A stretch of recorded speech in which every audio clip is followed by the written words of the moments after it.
మేడిగడ్డలో జరిగిన విషయం criminal negligence.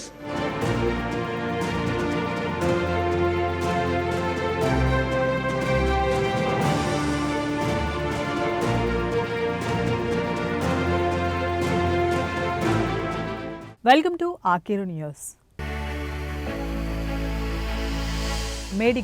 Medigadda ఇప్పుడు తెలంగాణ రాష్ట్ర రాజకీయాల్లో బర్నింగ్ టాపిక్.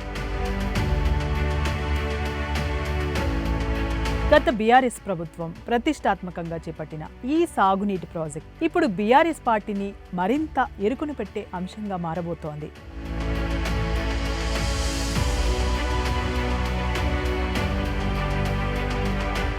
ఎన్నికల సమయంలో మేడిగడ్డ ప్రాజెక్టు కుంగుబాటుకు గురి కావడంతో బీఆర్ఎస్ పార్టీకి తీరని నష్టం కలిగింది.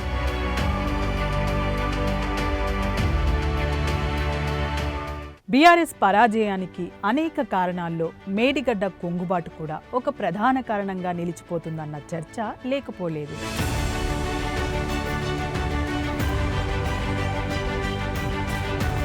ఇక అసలు విషయానికి వస్తే సాగునీటి అద్భుతంగా బీఆర్ఎస్ శ్రేణులు వర్ణించే కాళేశ్వరం ప్రాజెక్టులో భాగమే ఈ మేడిగడ్డ బ్యారేజ్.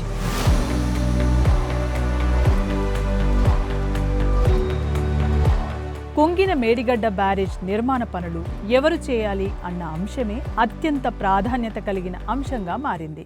మేడిగడ్డలో జరిగిన విషయం క్రిమినల్ నెగ్లిజెన్స్. వరుస సమీక్షల తర్వాత నేను చెప్తున్నా, Medigadda barrage purely design, purely built. స్వతంత్ర భారతదేశ చరిత్రలో ఎక్కడ కూడా ఇన్ని వేల కోట్లు ఖర్చు పెట్టి ఒక బ్యారేజ్ కొలాప్స్ కావడం, ఏది ఏజెన్సీ కన్స్ట్రక్షన్ వచ్చిండ్రో వాళ్ళు ఏమంటారు, మీరు డిజైన్ ఇచ్చిండ్రు, మీరే స్పెసిఫిక్ ఇచ్చిండ్రు, మీరే మెటీరియల్ చెప్పిండ్రు, దాని ప్రకారం కట్టినాం. ఇంజనీర్లు అడిగితే ఇదేం డిజైన్ అంటే అప్పుడు ఎవరు సార్ మొత్తం డిజైన్ ఒక ఆయన కదా, ఆయన కట్టమని మేము కట్టినాం. మేడిగడ్డ బ్యారేజ్ పియర్, ఆ పియర్ ఉంటుంది కదా, బ్లాక్ నెంబర్ 7, వాళ్ళని ఐ విట్నెస్ అడిగితే పెద్ద శబ్దం వచ్చింది, కొలాప్స్ అయిపోయింది. ఒక్కసారి 5 feet కొలాప్స్ అయిపోయింది లోపలికి. సరే నేను అడిగిన what is the worst scenario, what is the best scenario. వాళ్ళ అదర్ ఏజెన్సీస్తో as a government is a continuous process. I have tried to protect interest of Telangana people and the government. How do we rectify situation? వాళ్ళు ఏమంటారంటే, సరే ఇప్పుడు ఏదో October 21 జరిగితే ఇప్పటి వరకు సరే ఆ 40 రోజుల్లో వాళ్ళు కంటిన్యూ 40 రోజుల్లో సీరియస్ ఇన్వెస్టిగేషన్ ఎంక్వైరీ కూడా జరగలేదు. ఇప్పుడు ఎల్ఎన్టీ ఎక్స్పర్ట్స్ ఏమంటారంటే, మాకు ఉన్న అభిప్రాయంలో జియాలజీ సరిగా చెక్ చేయలేదు, డిజైన్ సరిగా లేదు, కాబట్టి పియర్ యొక్క ఫౌండేషన్ కొలాప్స్ అయింది. మరి ఏం చేయాలి దానికి? మొత్తం బ్లాక్ 7 యొక్క లాంగవిటీ గురించి మరి ఏం చేయగలుగుతామో మరి వాళ్ళు ఇంకా ఇన్వెస్టిగేషన్ చేస్తున్నారు. మేము అద్భుతంగా ప్రాజెక్ట్ కట్టినాం, మీరు కట్టిన మీ మాటల్లో అతి అద్భుతమైన ప్రాజెక్టు పరిస్థితి ఇది అంటే అప్పు తీసుకొచ్చి కట్టినది. ఎన్నికల ముందు మేడిగడ్డ బ్యారేజ్ పునరుద్ధరణ బాధ్యత తమదే అంటూ LNT general manager Suresh Kumar పత్రికా ప్రకటన విడుదల చేశారు.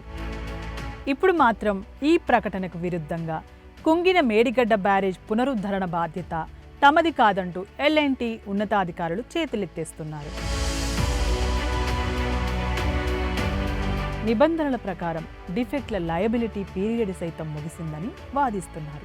మరి అప్పుడు ఎందుకు తమదే బాధ్యత అంటూ ప్రకటన చేశారన్న ప్రశ్నకు నిజానికి జనరల్ మేనేజర్ స్థాయి అధికారికి పునరుద్ధరణ నిర్ణయం తీసుకునే అధికారం లేదంటున్నారు.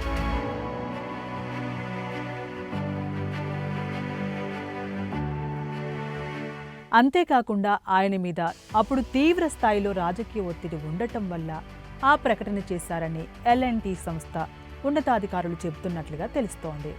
మేడిగడ్డ పునరుద్ధరణ బాధ్యత ప్రభుత్వానిదా, ఎల్ఎన్టీ సంస్థదా తేల్చుకునేందుకు సమయం పడితే అసలు మేడిగడ్డ బ్యారేజ్ మొత్తమే ప్రమాదంలో పడే అవకాశం ఉందని సాగునీటి రంగ నిపుణులు చెబుతున్నారు.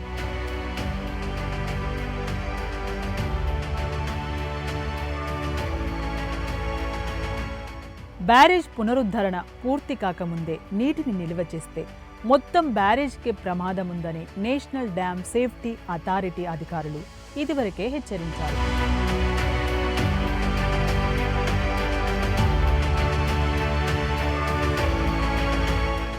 పునరుద్ధరించాలంటే నీటిని మళ్లించాలి, నీటిని మళ్లించాలంటే ప్రత్యేకంగా కాపర్ డ్యాం నిర్మించాలి. ఈ కాపర్ డ్యాం నిర్మించాలంటే దాదాపు 55 కోట్ల రూపాయలు ఖర్చవుతుందని ఇందుకోసం ప్రత్యేకంగా అగ్రిమెంట్ చేసుకోవాల్సి ఉంటుందని L&T సంస్థ అంటోంది.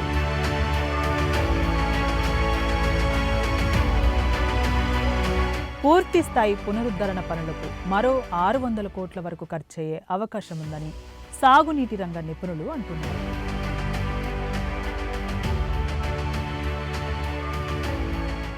అసలు ఎందుకు కుంగింది? పునరుద్ధరణ నీదా నాదా అన్న వాదనకు పరిమితం కాకుండా అసలు మేడిగడ్డ బ్యారేజ్ ఎందుకు కుంగిందన్న కారణాలు విశ్లేషించాల్సిన అవసరం ఉంది. ఇప్పుడు కుంగిన పిల్లర్లే కాకుండా మరికొన్ని పిల్లర్లకు కూడా ఈ ప్రమాదం పొంచి ఉందా అన్నది తేల్చాల్సిన అవసరం ఉందని సాగునీటి రంగ నిపుణులు అంటున్నారు. వర్షాకాల ప్రారంభానికి ముందే మేడిగడ్డ పునరుద్ధరణ పనులు పూర్తి కావాలని వారంటున్నారు.